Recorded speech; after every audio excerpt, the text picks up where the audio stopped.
बिस्मिल्लाहिर्रहमानिर्रहीम। नाज़रीन गिरामी, आज हमारा मौजू है किताबत वही, यानी रसूलुल्लाह सल्लल्लाहु अलैहि वसल्लम के ज़माने में वही किस तरह लिखी जाती थी और कैसे प्रिजर्व की जाती थी, कैसे महफूज की जाती थी। रसूलुल्लाह सल्लल्लाहु अलैहि वसल्लम ने ये 1,24,000 अंबिया में रसूलुल्लाह सल्लल्लाहु अलैहि वसल्लम वाहिद नबी हैं जिन्होंने बाकायदा तौर पर एहतमाम किया अपनी वही को महफूज करवाने का। मंशा एज़दी यही था कि ये अल्लाह की जानिब से भेजी जाने वाली आखिरी किताब है, लिहाजा क़यामत आने तक ये किताब इसी तरह महफूज रहे। और पिछले 1450 साल में ये किताब इसी तरह, जिस तरह रसूलुल्लाह सल्लल्लाहु अलैहि वसल्लम ने तालीम फरमाई थी, इसी तरह महफूज है। इस किताब की वही को महफूज करने की बहुत सारी तफसीलात, मेरी 2 किताबें हैं, the Quran a continuous miracle अंग्रेजी में, और उर्दू में कुरान एक मुसलसल मौजज़ा, उसमें भी तफसीलात हैं। और बहुत ही तफसील के साथ डॉक्टर मोहम्मद मुस्तफ़ा आज़मी, हिंदुस्तान के एक मुसलमान स्कॉलर हैं, उनकी अंग्रेजी में किताब है the history of the text of the Quran. Doctor Azmi लिखते हैं, और बहुत तहकीक के बाद उन्होंने लिखा है कि रसूलुल्लाह सल्लल्लाहु अलैहि वसल्लम ने अपनी हयात तय्यबा में कमो बेश 65 के करीब अपने सेक्रेटरीज या कातिबीन वही, या अंग्रेजी में जिनको स्क्राइब्स कहते हैं, आपने अपॉइंट किए। इन लोगों का काम ये था, जब रसूलुल्लाह सल्लल्लाहु अलैहि वसल्लम पे वही आने की कैफियत होती, ये फौरन आर्टिकल्स ऑफ राइटिंग लेके, उस जमाने में जो जो चीजें किताबत के लिए, लिखाई के लिए इस्तेमाल होती थी, कलम है, दवात है, या कागज बहुत कम था। हाँ, कुछ दरख्तों की छाल ऐसी थी जो कागज का काम देती थी। अभी पाकिस्तानी यूनिवर्सिटियों के जो मैन्युस्क्रिप्ट्स हैं, उनमें कई मैन्युस्क्रिप्ट्स ऐसे हैं जो इन दरख्तों की छालों पे, हमारे शुमाली इलाका जात में ऐसे दरख्त पाए जाते हैं जिनकी छाल एक कागज का काम देती है।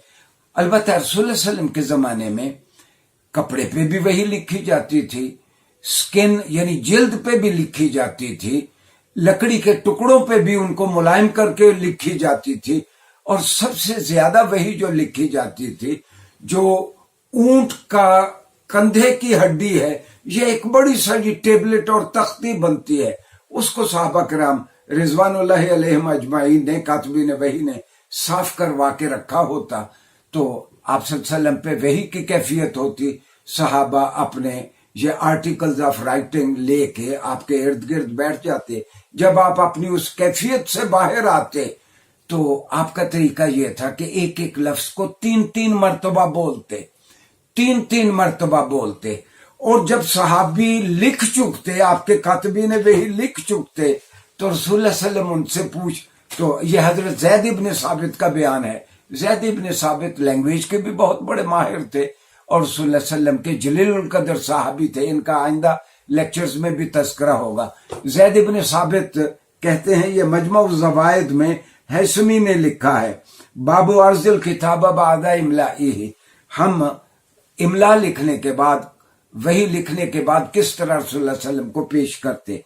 तो हजरत ज़ैद इब्न साबित फरमाते हैं कि रसूलुल्लाह सल्लल्लाहु अलैहि वसल्लम हमें कहते इकरा फ़अक़रऊहु, कि जब मैं वही लिख चुकता, आप लिखवा देते सल्लल्लाहु अलैहि वसल्लम, तो आप कहते पढ़ो क्या लिखा है, तो मैं वो पढ़ के सुनाता। इन कान फ़ीहि सक़तुन अक़ामहु, अगर उसमें कोई गलती होती तो रसूलुल्लाह सल्लल्लाहु अलैहि वसल्लम उसको ठीक करवा देते, और उसके बाद सुम्मा अख़रुजु बिही इलन्नास, उसके बाद फिर मैं वो वही लेके आम साहबा के पास जाता। ये नई वही आई है, तो साहबा उसको याद कर लेते या लिख लेते। तो रसूलुल्लाह सल्लल्लाहु अलैहि वसल्लम ने 2 तरीके इस्तेमाल किए वही को महफूज करवाने के। आप साहबा को याद भी करवा देते और साहबा को लिखवा भी देते। हजरत अब्दुल्लाह इब्न मसूद फरमाते हैं कि रसूलुल्लाह सल्लल्लाहु अलैहि वसल्लम का तरीका यह था कि अगर लंबी वही होती तो एक वक्त में हमें याद करने के लिए सिर्फ 10 आयात देते। अच्छा, अरब अपनी कौमी एतबार से उनका वस्फ ये था, उनका हाफजा बहुत अच्छा था। साहबा को जो याद करने के लिए 10 आयात मिलती, वो उनको याद कर लेते, और लंबी वही होती तो अगली 10 आयात आइंदा किसी निशिस्त में रसूलुल्लाह सल्लल्लाहु अलैहि वसल्लम साहबा को देते।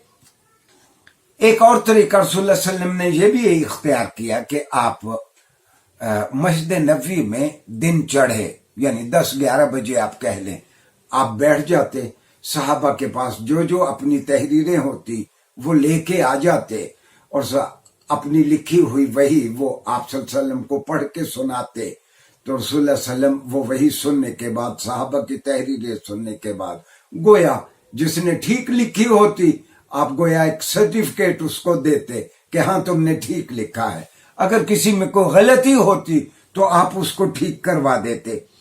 تو ناظرین گرامی، 2 ہجری میں روزے فرض ہوئے، 2 ہجری میں رسول اللہ صلی اللہ علیہ وسلم کے آنے کے اگلے سال 2 ہجری میں جب روزے فرض ہوئے تو رسول اللہ صلی اللہ علیہ وسلم کا طریقہ یہ تھا کہ اس وقت تک جتنا قرآن اتر چکا تھا، آپ رات کے کسی پہر اٹھتے، 8 رکعت آپ تراویح پڑھتے اور آپ اس تراویح میں اس وقت تک کا اترا ہوا قرآن آپ رمضان شریف میں آپ پڑھتے۔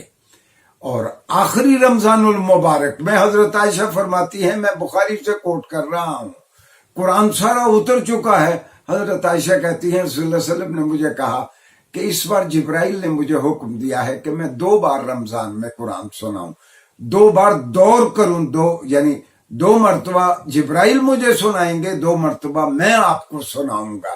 تو یہ ایک 2 فولڈ انتظام کیا رسول اللہ صلی اللہ علیہ وسلم نے وحی کو محفوظ رکھنے کا، اور اسی لیے یہ وحی آج تک محفوظ ہے۔ آپ کے علاوہ کسی اور نبی نے اپنے اوپر اترنے والی وحی کا اس طور پر اہتمام نہیں کیا۔ آئندہ لیکچر میں ہم دیکھیں گے کہ رسول اللہ صلی اللہ علیہ وسلم نے خود کیا کیا انتظامی اقدامات کیے قرآن کو محفوظ کرنے کے۔ شکریہ جی۔